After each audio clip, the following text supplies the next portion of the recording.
जायचंय नाही जायचं ठीक आहे.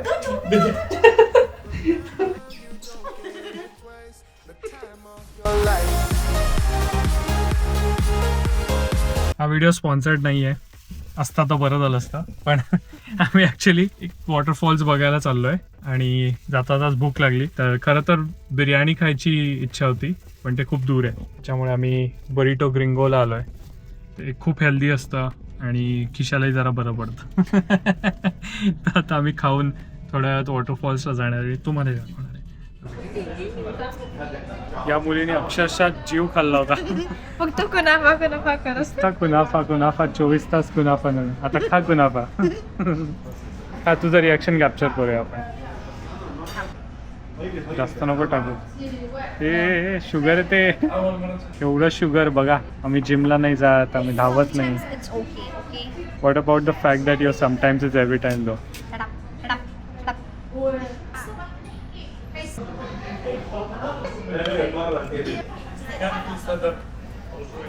खूपच वेगळा अनुभव आहे. त्याच्यात चीज आहे, त्याच्यामुळे असं थोडंसं च्युई टेक्स्चर आहे, पण इन अ गुड वे. म्हणजे असं पिझ्झा पण गोड पिझ्झा चांगला आहे. खूप खूप छान आहे. खूप अप्रतिम. म्हणजे द हाईप इज रिअल.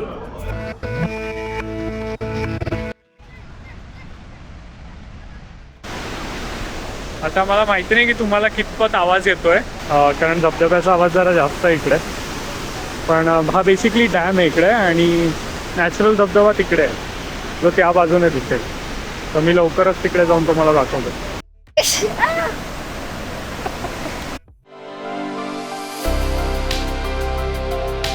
इथे जे रेलिंग आहे हे वालं, त्याच्यावरती लोकांनी कुलपं लावली आहेत. ते आपल्याकडे असं विश वगैरे मागतात लोक, किंवा प्रेमाचं प्रतीक वगैरे काहीतरी असेल, मला नाही माहिती.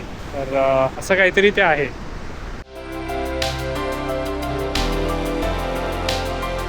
युजली आम्ही खाली जातो इकडे, पण अगदीच अनप्रिपेअर्ड आहोतच. चपला घातल्यात आणि ते खूपच स्लोप आहे आणि इथून घरंगळत गेलं तर टुप, त्यामुळे रिस्क नाही घेतले. जाऊ दे. ते जेवढं दिसतंय तेवढं नाही, ॲक्च्युली खूप स्लोप आहे इकडे.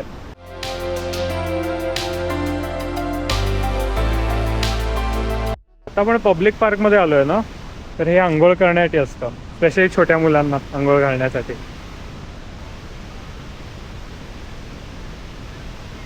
पाणी पिण्याचं आहे ते.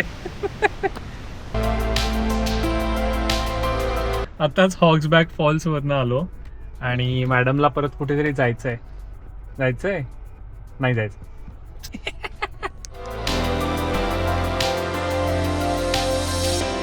तर आज आम्ही निघालोय स्विमिंग करायला. मी तर world class, first class, Olympic लेवलचा ॲथलीट स्विमर आहेच, पण आमच्या या साऊबाईंना फक्त डुबका करतात. मला काहीही येत नाही आणि हा world class, first class swimmer, Olympic level athlete. नाही, मी पण थकतो फार. असं काही येत नाही. फार तर 1 किलोमीटर स्विम करू शकतो मी, पण त्याच्या पलीकडे नाही. पण अनफॉर्च्युनेटली तुम्हाला दाखवू नाही शकणार आहे, कारण पब्लिक पूल आहे, तर तिथे शूट करणं अलाउड नसतं फॉर ऑब्वियस रिझन्स. बस एक छोटासा अपडेट. माहिती नाही तुम्ही या अपडेटचं काय कराल, पण एन्जॉय. तयारी बघा, तयारी. 2 बॅगा काय आणि काय. जसं काय आम्ही फार पोहणार आहे तिथं. आम्ही फार पोहणार आहे तिथे जाऊन. मला शिकायचंय जेन्युइनली. बघू. Best of luck to me. आणि शिकवता मला सांगणार ना तुला. बोल ना. काय बनवू? काही बनव. मी पोळ्या फोडणीचा भात आणि शिकण बनवते आणि तो रोल बनव. ठीक आहे. रोल कसले ते असे पनीर चिकन वगैरेचे रोल. मग आपल्याकडे ते आहे ना टॉर्टिया आणि पिटा ब्रेड. पोळ्यांची काय गरज आहे? ठीक आहे, मग मी फोडणी देते आणि शिकण बनवते आणि तू हे बनव. म्हणजे तू फक्त भाताला फोडणी देणार आणि शिकरण बनवणार. शिकरण फक्त दूध आणि केळं असतं, म्हणजे दुधात केळं टाकायचं, कापावं लागतं, त्याच्यात पावडर बिवडर टाकावी लागते, म्हणजे श्वास घ्यावा लागतो, चालावं लागतं, हात उचलावा लागतो. हे सगळे स्टेप्स काउंट करणार आहेस का त्याच्यात? शिकरण हे मोठा शब्द जरी असला तरी ते शिकरण नाही. शिकरण बनवते मी काय असतो? शिकरण हे फक्त दुधात टाकलेलं केळं आहे, परतावर साखर, अजून त्याच्यात काही रॉकेट सायन्स नाहीये शिकरण बनवणं. तू फोडणी देणार आणि काय तू फोडणी देणार, दुधात केळं टाकणार आणि मी काय म्हणते? मी अख्खे रोल बनवायचे. अख्खे रोल मध्ये तू काही शिजवणार आहेस ते? हो. तर आज काय करावं असा मला प्रश्न पडलाय आणि साऊ शिकरण बनवणार आहे. खूप तास लागतात, खूप क्लिष्ट डिझर्ट आहे तो. एक महाराष्ट्रीयन आयकॉनिक डिझर्ट, तुम्हाला माहिती असेल बऱ्याच लोकांना. कमीत कमी 4-5 तास लागतात, त्याच्यामुळे ती फक्त ते बनवणार आहे. आणि अजून एक साईड डिश फोडणीचा भात, म्हणजेच भातात फोडणी देणे. तर ते सगळं प्रकार ती करते, त्याच्यामुळे ती थकणार आहे खूप. मी नंतर एक मसूस बोलवणार आहे तिच्यासाठी मसाज करून द्यायला. आणि उरलेलं जे काही जेवण आहे ते आज मी बनवणार आहे. तर असा हा आमचा संसार सुखी. का रे आपल्याला वॉलमार्ट वरून ऑर्डर करायचंय. काय ग्रोसरी ना? हं? हो. तर त्याच्यात लसूण मिळेल? लसूण मिळेल? नाही, वॉलमार्ट जैन आहे, ती लोक लसूण ठेवत नाहीत. सरळ उत्तर द्यायचंच नाहीये. का नाही मिळणार लसूण? लसूण मिळतो. कांदा लसूण जे हवंय ते मिळतं सगळं. आज सावनीवाला नीट जेवायला नाही दिलं, म्हणून मी रात्रीचे कॉर्नफ्लेक्स खाऊन पोट भरतोय. म्हणते तुला पोळी बनवून देते, पण ऐकत नाहीये. आता मी बाहेर आलो जेवण करून आणि ती म्हणते मला की एक पोळी खाऊन घे एक्स्ट्रा. पण मला असं झालं की नाही, झालंय माझं. तर मग घरी आल्यानंतर मला आता घरी आल्यावर भूक लागली, त्याच्यामुळे परत एकदा आता मी मग कॉर्नफ्लेक्स ही मुलगी वेडी आहे, प्रेम होतो गेल्यावर कशी वागते बघा ही. दाखव का? नको. नाही.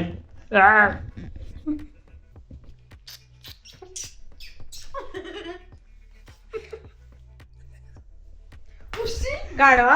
आता ही जी येत नाही इथे, हे ओटावा रिव्हर आहे आणि पलीकडे क्युबेक आहे. आणि या पॉइंटची खासियत अशी आहे की आपण इथून हॅलो असं जोरात म्हटलं की तिथून बॉन्जोर असं ऐकू येतो. एपिक. आणि असं का बरं? कारण इथे इंग्लिश आहे आणि तिथे फ्रेंच बोलतात लोक. असा तो विनोद आहे. खरं एक्सप्लेन नसतो करायचा, पण हा थोडा रिजनल विनोद आहे, त्याच्यामुळे सांगतोय.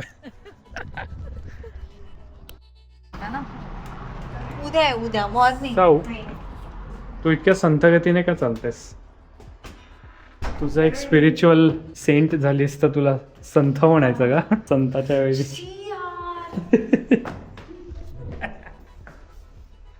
जाऊ. हे काय शोभतं का तुला? गेले 2 दिवस झाले आत्या आपल्यासोबत आहे आणि तू इंट्रोडक्शन नाही केलंस. अरे हो, ही आमची आत्या. हॅलो आत्या. आणि दादा सुद्धा आहे, पण तो आता ऑफिसच्या कामामुळे त्याच्या हॉटेलवर आहे आता तिकडे. काय रे असं करतोस? काय केलं मी? उगाचच मला त्रास देत असतोस. बायकोला इतकं त्रास द्यायचा नसतो, घाबर जरा मला. म्हणे बाबांकडनं शिकते असं कधी बोलतात का त्यांच्या बायकोला? नाही बोलत ना. तुला काय म्हणायचंय?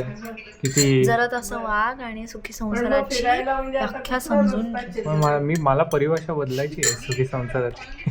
नको अशी परिभाषा वगैरे बदलायला मला जाऊ. नवीन मी आहे त्या गोष्टी इनहेरिट कर चुपचाप आणि तसं वाग. नाही, मी असं इनिशिएटिव्ह घेतलाय की मला परिभाषाच बदलायची आहे. सुखी संसाराची, परिभाषा नाही बदलू. परफेक्ट हजबंडची. नको अशा परिभाषा बदलायलाच नकोय. आपण सरळ जे आहे ते फॉलो करू. मी काय म्हणतो की का घाबराव पण पुरुषाने? सुट्टीच करायची गरज आहे ना. पुरुषाने का घाबराव त्याच्या बायकोला? मी मला असं बदलतो ना. वाटतं मी कदाचित तुला इनफ धाक दाखवला नाहीये आतापर्यंत जो मी दाखवायची गरज आहे. त्याचं काय की आपली जर मूर्ती लहान असेल, कीर्ती महान असू शकते. नाही पण मूर्ती लहान आणि कीर्ती लहान पण असू शकते ना. खत्म. Bye bye, tata, good bye, गया. सॉरी.